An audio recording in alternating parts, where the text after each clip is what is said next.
We've used this for some water, sewer, and on our recycle program. We pursue grants pretty heavily in the city, but the grants usually come with, you have to put up a matching portion. And so this has also been used as a matching portion towards the grant for our reclaimed water system. We built a new reservoir up in Griggs Field, and we've lined and covered that. We're building this system so that the water circulates all the way around it, so it'll be more efficient and it won't stink so bad when we turn it on after it's been shut off for a while. That's because the water's gone bad in there.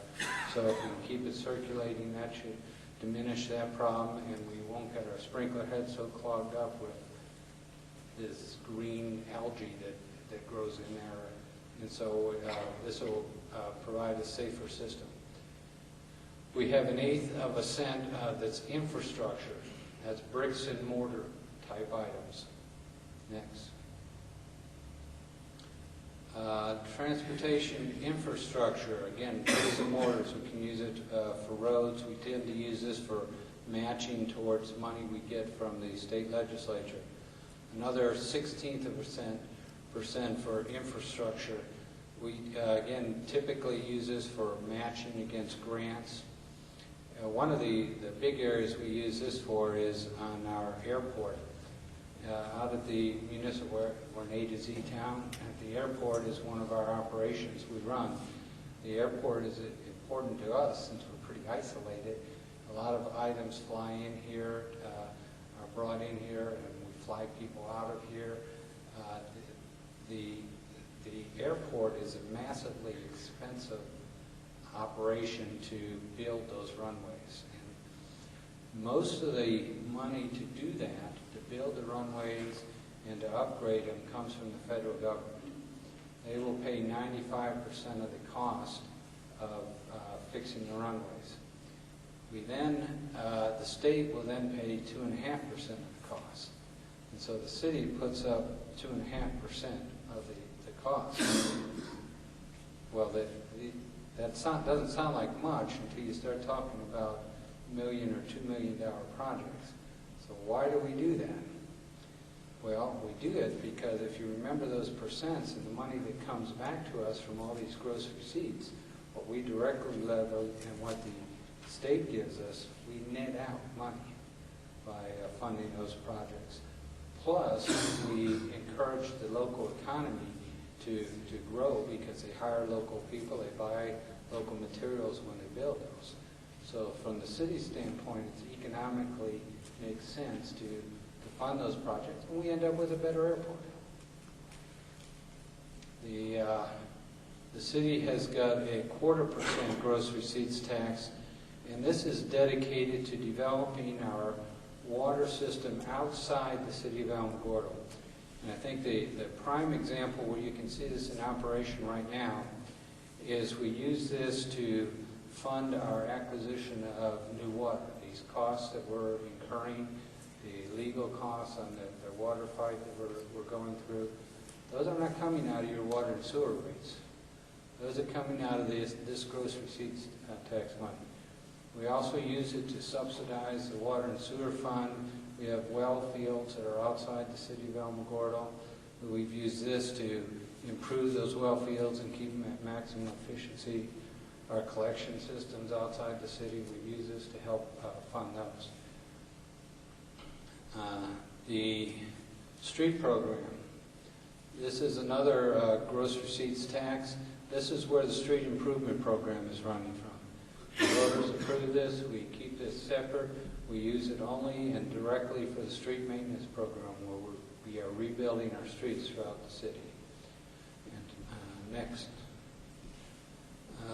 The 96 gross receipts tax, again, this is what's called a quality of life type tax.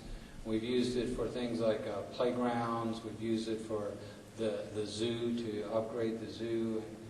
And so it's restricted to improving the quality of life. Again, a capital type fund. Next. The other one we frequently get a question on is property tax. And how does that work? And what's going on there? We have two types of property tax that the city is authorized to have. One of them can be used for operational purposes. And Liam, would you look that up in the income for the general fund? There's a maximum levy that we're permitted to have on this operational property tax. And that's 7.65 for each $1,000 of net taxable value. So that's the most the city can levy. The other type of property tax is what's sometimes called GO, or it stands for general obligations. And this would be where we would borrow money to do some type of project in the community, and there would be a levy placed on all the property within the community to pay that back. And once that is required to go to a vote of the public before it can be levied and approved, and it can only be used for the specific purpose that it's levied for. There's also a cap on that, and the cap on that is 4% of the assessed value in the city. So under this, the most the city could have as far as general obligation debt service is currently $14,408,000. And then there's a big exception to that. And the exception is water and sewer projects that are not included in this.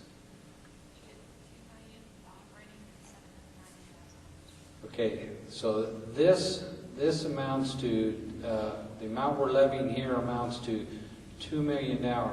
So that's again in that general fund.